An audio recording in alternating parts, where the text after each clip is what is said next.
Well, for this True Crime Tuesday, we go back to a beautiful Sunday, May 1937. Unfortunately, it was not a beautiful scene in a forested area near Brookhaven on Long Island. A little girl was found there face down, covered in blood. Along her corpse, they found a bunch of weapons. When I say they, I mean it was a couple that was just out strolling when they came across this grisly discovery. A collection of weapons, among them a blood-stained axe, scissors, pearl-handled knife, butcher knife, bottles of gasoline and acid. Police were called to the scene. They combed the area, and just 10 yards away from the little girl, police found another child, a little boy, about 4 years old, bloodied, but this child was alive. And he said the words, "I want my mama."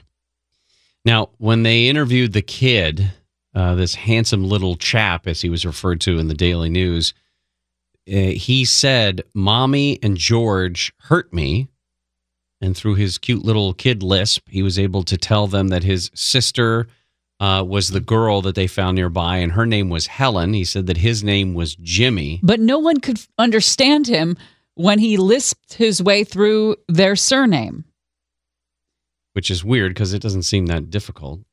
Unless she had changed her name to the dad's name. Police asked if George, because remember the little boy said, "Mommy and George hurt me." So police asked if George was the father, and the boy nodded yes. He said, "George gave us ice cream and then he hurt us." So the police officers got that clue of ice cream, right? So they went to like nearby vendors to see if they've gotten the ice cream from like a bodega or something, and then they could provide some sort of description of the father, of what they saw that day. But when they went knocking, no local snack vendors remembered a man and two children. So the police turned to the newspapers to help them out and asked the question, quote, "Who are these children?" That's what the Daily News in New York wrote as a headline when it had a picture of the little boy and a description of the little girl. I mean, she was in no condition to be photographed. Obviously, the body wasn't. Well, they used an old picture of her. Is that what this one is? I thought so, but maybe not. But yeah, so this was what stared out at the Daily News people on Monday, May 17th, 1937. They called the little boy a handsome little chap, and the headline also included "Throat Cut and Sister Slain." They don't mess around with those headlines, do they? Well, in New York, there was somebody who did recognize the boy. Emma McGowan was superintendent of the West Side Day Nursery there in Manhattan, and she said, "I know that kid. That kid's name is Jimmy. His last name is Tiernan, and he and his sister Helen both went to the school." She told them that they lived with their mother, Helen, 26 years old, in a small apartment on West 47th. And she had just finished talking with the police, the superintendent did, when Helen Tiernan appeared at the door. Yeah, the mother. She told McGowan that she had sent the kids away. They won't be coming back to the school anymore.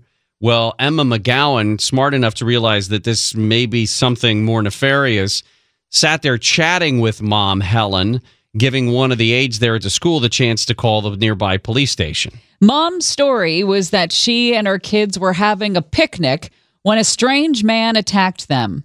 But she had no explanation when police asked her, "Well, why didn't you call for help?" Nor could she explain Jimmy's words when the police showed up, which were, "Mommy cut sister, Mommy hit me with a bat."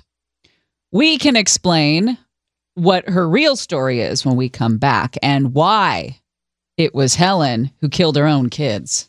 Gary and Shannon will continue our True Crime Tuesday. So we are in the midst of True Crime Tuesday, and we're telling you the story about these two little kids, Helen and her brother, who were found in a forested area on Long Island.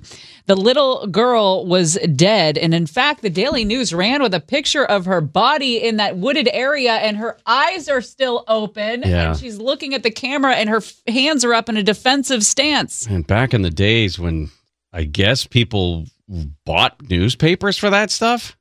Unbelievable. I don't know, but she's dead. The little boy is not. He's got blood on him too, but he is alive.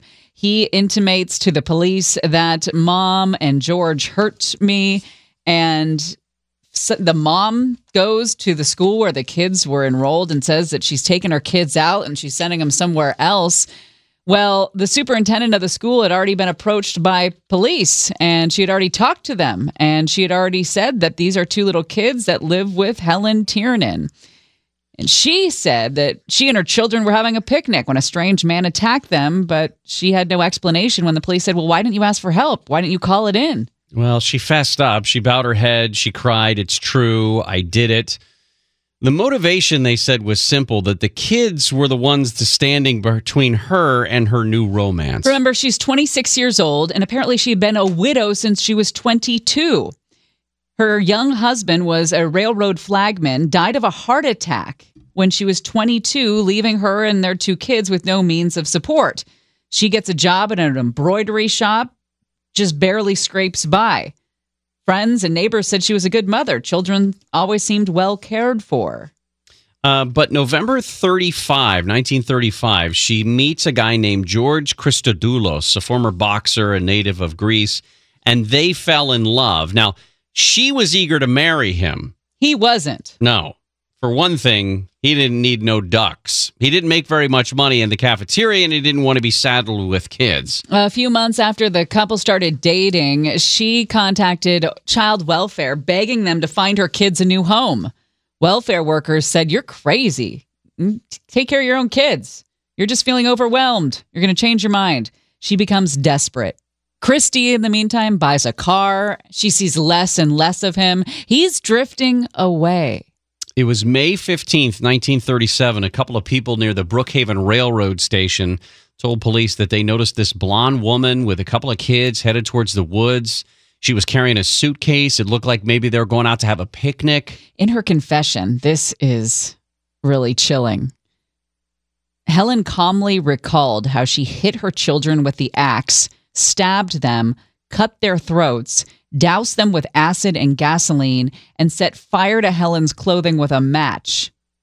He was spared from the flames because Mom said, I couldn't go through with it.